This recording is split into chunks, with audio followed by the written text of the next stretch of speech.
தாட்சாயினி தேவியின் மனவருத்தம். தன் மனைவியான தாட்சாயினியின் மனவருத்தத்தை அறிந்த சிவபெருமான் தேவியின் மனம் மீண்டும் வருத்தப்படாதவாறு நடந்து கொண்டார். அமைதியாக இருந்த கைலாய மலையில் பாடல்கள் பாடிய வண்ணம் இருந்தன.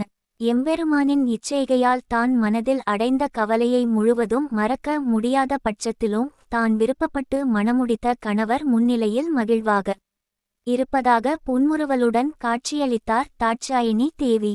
புன்முறுவலுடன் காட்சியளித்த தேவியை கண்ட எம்பெருமானான சிவபெருமான், தேவியே, இனி நாம் சம்பந்தப்பட்ட முடிவுகள் எதுவாயினும் சரியோ தவறோ அதை நீரே முடிவு செய்வாயாக என கூறினார். சிவனின் அன்பு மிகுதியால் கூறிய இவ்வார்த்தைகளை கேட்டு அதிர்ச்சியுற்ற தாட்சாயினி தேவி, இது உசித்தம் அல்ல என்றும் என்னால் சரியான முடிவுகள் எடுக்க முடியாத பட்சத்தில் பிழைகள் ஏதோ உருவாகக்கூடும் என அஞ்சினார்.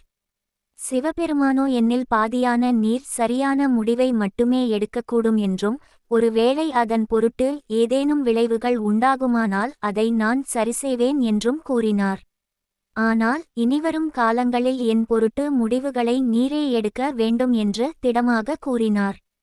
சிவபெருமானின் வார்த்தைகளை மீறி எதையும் கூற இயலாத நிலையில் என் பொருட்டு என் கணவரான நீங்கள் எவ்வித சங்கடங்களையும் அனுபவிக்க நேராமல் நான் காப்பேன் என்றும், எனினும் ஏதேனும் பிழைகள் உண்டாயின் அதற்கான முழு பொறுப்பும் என்னையே சாரும் என்றும் தாட்சாயினி தேவி வாக்குறுதி அளித்தார்.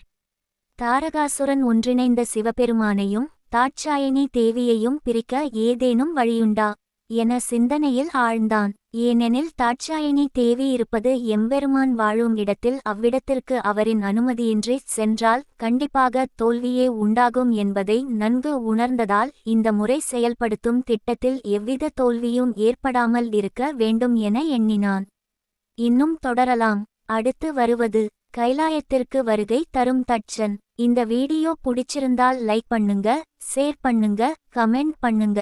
மறக்காக இந்த சேனலை சப்ஸ்கிரைப் பண்ணிக்கோங்க. பெல் பட்டனில் ஆல் என்று செலக்ட் செய்து வைத்துக்கொள்ளுங்கள்.